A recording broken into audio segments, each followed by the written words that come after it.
Louder? Okay, this was in response to questions. Is that okay? I did, I'm Bob.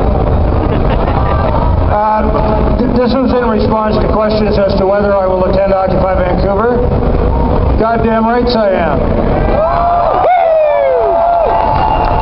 We, meter readers, have had a 1%, I'm not speaking as for a union, or I'm just speaking as a citizen. I'm a meter reader for Hydro. We, meter readers, have had a 1% wage increase once in 10 years.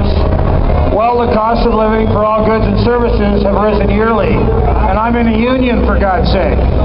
This is what's going on, the downward pressure on wages and benefits in this world. Plus, 400 of us will be fired in about a year, replaced by smart meters. I don't mind being replaced by technology as much as I abhor how it was done. Before this billion-dollar expense by Hydro of taxpayers' money, if Hydro embarked on a project over $50 million, it had to go through due process first. BC Utilities Commission hearings, public consultation, etc. Before he left, Gordo, Campbell, passed a law exempting smart meters from due process. That's $1 billion expense just jammed through.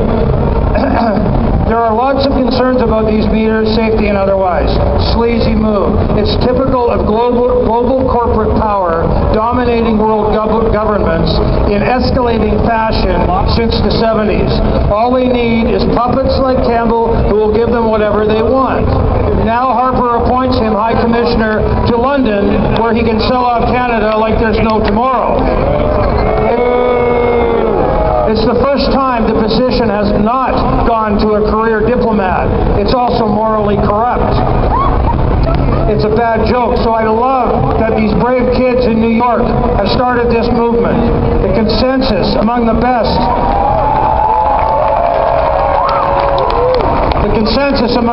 and the brightest that I have read is that the only thing that has a chance to create change to the last 30 years of madness, globalization, excessive deregulation, jobs farmed out to cheap labor in India or wherever, profitable plants closed down all over America and Canada, leaving generations of loyal workers unemployed,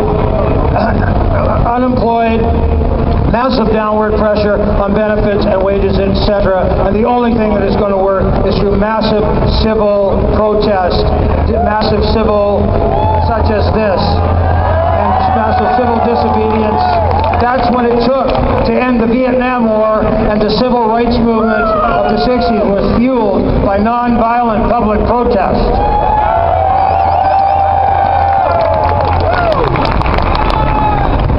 Meanwhile, the corporations are making record profits. The excessive deregulation started by Reagan and Thatcher, the chief culprit that led to the meltdown and the condition the world is in now, was about one thing: pure, unbridled corporate greed. Do you remember the promise of the trickle-down theory?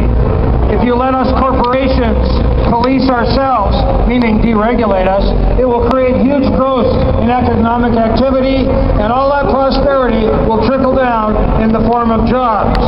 Yeah, $8 an hour jobs. The only thing that trickled down was the tears of the workers as jobs disappeared overseas.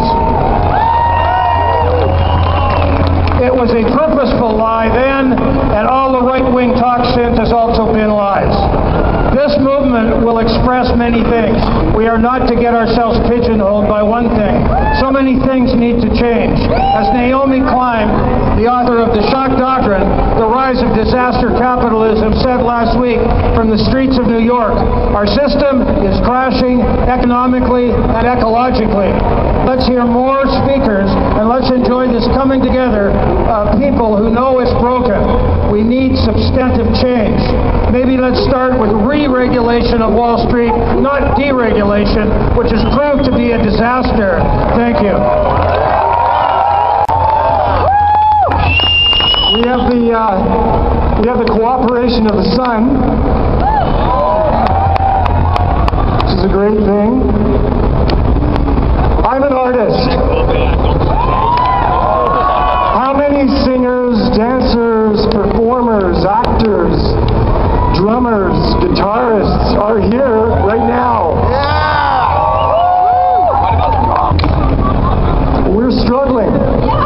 This used to be a city. I am the equivalent of what I first paid in this city, $600 per person for an apartment. Students can't afford this. Can you? No. Sorry, what? Can artists afford this? No. Can anyone afford this? Seniors? No, we can't. It's greed. Who are building these massive places and forgetting about us? Instead of hire, we're losing neighborhoods. Anyway, I've said my piece. Thank you for letting me speak. Against humanity and war crimes act. And one second. Okay. Let him speak. And I'd like to say that I nominate as one issue that we support is the arrest of George W. Bush based on Canada's crimes against humanity and war crimes act. This week, Amnesty International came out and told the Canadian government that in their view, George W. Bush should be apprehended if he sets foot on Canadian soil.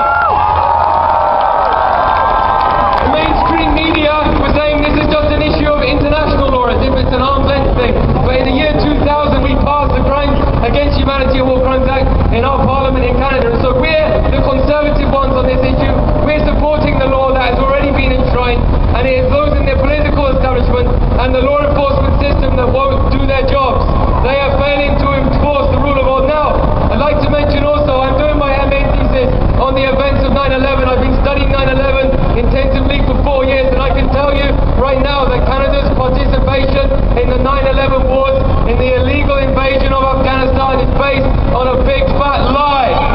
9/11 was a false flag operation. If you believe the official story of 9/11, you have to believe that these Islamists, so-called Islamists who ate pork and went to strip clubs and took drugs, these so-called Islamists could suspend Newton's laws of physics, could suspend laws of aerodynamics. The official story of 9/11 is scientifically impossible, and I'm here to tell you that we need a Canadian investigation into the slaughter of 24 Canadians on 9/11. If 24 Canadians died in any other country, the government would investigate. But because they died in New York City, the government gullibly believed the official conspiracy theory, the implausible, scientifically impossible official conspiracy theory of 9/11.